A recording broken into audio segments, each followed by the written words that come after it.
ایک سوال اور پوچھ رہا ہوں پھر میں آپ کو خداحافظ کروں گا. ایک سوال یہ ہے کہ کیا اپوزیشن سڑکوں پہ آ کر آپ کے خلاف طاقت کا مظاہرہ کرنے کی صلاحیت رکھتی ہے یا نہیں رکھتی؟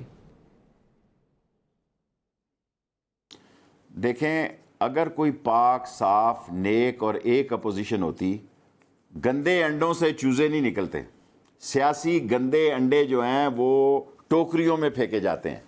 ایک فضل الرحمان ایسا بندہ تھا جو مدرسوں کو لا سکتا تھا. باقی ان کے کہنے پہ اگر آتے تو ہم نے تو ٹرین بھی دی تھی بلاول صاحب کو جی، 10 مانڈے والا نے پیسے دیے 10 لاکھ روپیہ، ساری گندی ٹرین کر کے چلا گیا. آپ نے فضل الرحمان کو دیکھیں تھا جلسہ جلسہ جلوس یہ آپ نے یہ کیوں کہا کہ لا سکتا تھا؟ وہ بھی نکال لیں گے کہ نہیں میرا مطلب وہ نہیں کر سکتا. میرے خیال وہ بھی میں آپ کو جواب دے دیتا ہوں، آپ مجھے جواب دے دینا. وہ آیا تھا کہ میں آ رہا ہوں اسلام آباد ڈی چوک میں عمران خان کا استعفیٰ لینے کے، اور اس نے منتیں کر کے بلاول کو بلایا قومی اسمبلی کے اندر سے. وہ آیا تھا کہ میں استعفیٰ لیے بغیر نہیں جاؤں گا، اب کہہ رہا ہے میں محرم کے بعد آؤں گا. سر وہ نہیں آئے گا.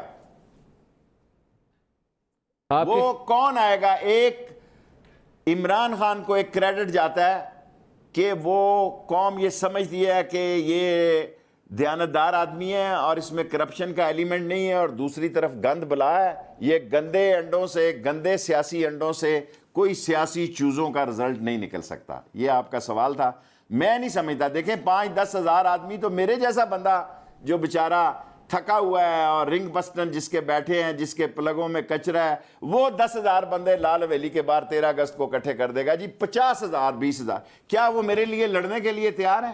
کیا میرے لیے اس طرح 126 دن بیٹھنے کے لیے تیار ہیں جس طرح عمران خان کے ساتھ بیٹھے؟ مائی ریپلائی از نو. سو میں اتنا طاقتور کام نہیں دیکھ رہا کہ بھئی وہ اتنی ساری گیدرنگ ہوگی اور یہاں بیٹھ جائیں گے. ایک ٹائم تھا، آئندہ آنے والے دنوں میں عمران خان صاحب کے لیے سہولت ہوگی. میرے خیال میں ہمارے لیے مشکل مہینہ جو تھا یہی جولائی اگست کا تھا، وہ عمران خان نے عبور کر لیا.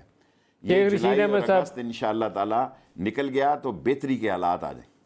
شیخ رشید احمد صاحب، وفاقی وزیر ریلوے، آپ کا بہت شکریہ، آپ ہمارے ساتھ رہے.